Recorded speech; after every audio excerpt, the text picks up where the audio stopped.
എന്നോട് കുറച്ച് പേര് പറഞ്ഞേ വാട്ട് ഐ ഈറ്റ് ചെയ്യുമെന്ന്. എനിക്ക് പ്രത്യേകിച്ച് അത് ചെയ്യാനൊന്നുമില്ല, കാരണം 3 നേരം ഹോസ്റ്റൽ ഫുഡ് ആണല്ലോ. അപ്പം ഞാൻ വിചാരിച്ചു ഓഫീസിൽ ഒരു ദിവസം എന്താ കഴിച്ച് അത് കാണിക്കാമെന്ന്.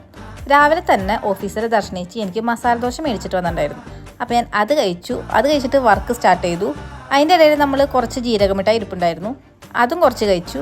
അപ്പോഴേക്കും ലഞ്ച് ബ്രേക്ക് ആയി കഴിഞ്ഞപ്പോൾ എനിക്ക് സ്പെഷ്യലായിട്ട് മുട്ടച്ചോറും സാലഡും അഞ്ചു ചേച്ചി ഉണ്ടായിക്കൊണ്ടുവന്നിട്ടുണ്ടായിരുന്നു.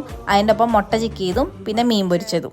അത് കഴിച്ചിട്ട് ബാക്ക് ടു വർക്ക്. ഒരു 3 മണി ആയി കഴിഞ്ഞപ്പോൾ ദർശനിച്ച് വന്നിട്ട് മന്തി കഴിക്കാമെന്ന് പറഞ്ഞു. അപ്പം എന്നാൽ പിന്നെ മന്തിയും കൂടി കഴിച്ചേക്കാന്ന് വിചാരിച്ച് അങ്ങോട്ടേക്ക് ചെന്നു. അങ്ങനെ കുറച്ച് അൽഫാമും മയോണൈസും മന്തി റൈസും കൂടി കൂട്ടി കുഴച്ചിട്ട് അതും ഒരു പിടി പിടിച്ചു. അത് കഴിഞ്ഞിട്ട് 4 മണി ആവുന്ന സമയത്ത് ചായയുടെ ടൈമായപ്പോൾ ഒരു ചായയും കുടിച്ചു. അവിടെ കുറച്ച് കുക്കീസ് ഇരിക്കണ്ടായിരുന്നു, അത് 2-3 എണ്ണം കഴിച്ചിട്ട് കുറച്ച് വെള്ളം കുടിച്ചു. പിന്നെയും ബാക്ക് ടു വർക്കൊക്കെ കഴിഞ്ഞപ്പോൾ ഒരു 5:30 ആയി കഴിഞ്ഞപ്പോൾ പിന്നെയും വിശന്നു.